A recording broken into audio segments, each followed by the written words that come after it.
Hi, I'm here with Mary Lee, manager of the Interpreters Department, and our first interview for the channel. And Mary, I have two questions for you. The first is, tell us your department. What is it and what do you do? Right. So we're the interpreters department. We're probably, if not the smallest, one of the smallest departments that AnimeFest has, I'd imagine. We fall under guest relations, but as you'd guess from the title, we interpret people. Because this is AnimeFest, obviously it's pretty much Japanese to English and English to Japanese. So as the manager of the department, it's my job primarily to find the translators who can help us, which is a slightly difficult task, as you can imagine, because you need to be both fluent in Japanese and fluent in English, and also comfortable speaking in front of a crowd of people and translating people live. All of that can be a very, very stressful situation. I didn't fully appreciate how stressful it was until my first year doing interpretation for AnimeFest, and I had easily like 1,000 people staring me down, and that was a tricky one. Yes, so I mainly help find the translators, and then I also help out with the director of guest relations. I help him find Japanese guests to bring over, help proofread Japanese emails, try to make sure the communication's there. And then the people on interpreter staff, their primary job obviously is to translate for panels or to translate interviews, things like that. But we also help out with behind the scenes work.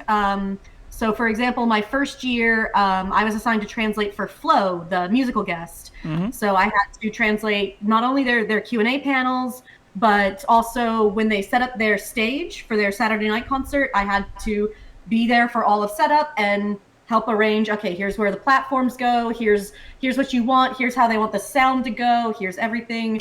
I had to help get them food, work with guest relations staff, and make sure everything was taken care of, things like that. So there's a whole lot that goes on behind the scenes. Probably the most fun part of my department is that obviously, because you're working with all these really incredible guests who came over from Japan, you get to meet some really, really cool and wonderfully kind people.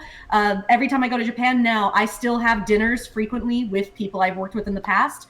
So I've made a lot of just really awesome friends, and it's gotten me a lot of really cool opportunities as a result of doing this. All right, thank you.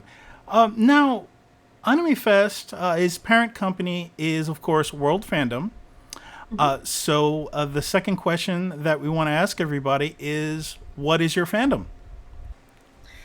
So I have a lot of fandoms. I often get made fun of for having way too many hobbies. So obviously, because I work with AnimeFest, I of course like anime and all sorts of Japanese media.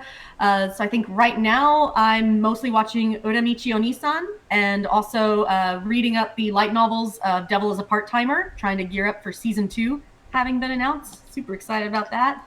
I also play a lot of video games. I've worked with a couple of different mobile game studios in Dallas, Fort Worth. I think right now, what am I playing? I definitely Final Fantasy 14 all the time. Gotta get ready for Endwalker. Gotta get my resistance weapons. And we also just started Spider-Man Miles Morales on the PS5. I also like crafts, so I knit a whole lot, knitting stuff for my infant son right now. I recently started making D20s because I play D&D, so recently got into UV resin for making D20s. Yeah, that's the bulk of what I'm a fan of right now. Can you hold up the D20 again?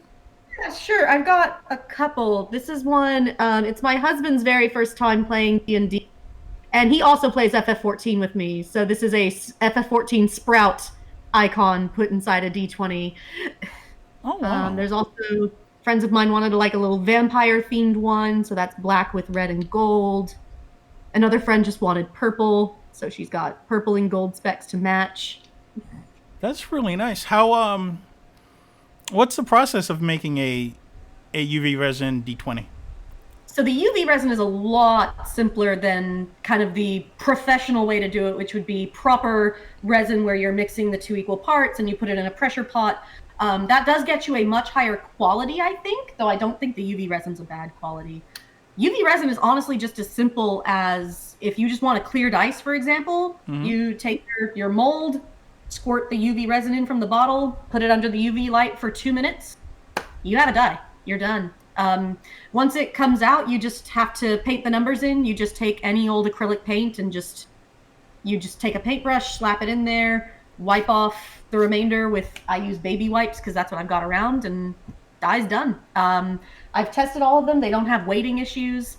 But I mean, you can get as creative as you want. You can, glitter and alcohol ink are probably the two most common things to put in there. As you saw, to make the FF14 sprout, I just got some Sculpey clay and sat there intricately making this tiny sprout to stick in the middle. Yeah, there's a lot of cool stuff you can do. That's amazing. Do they float?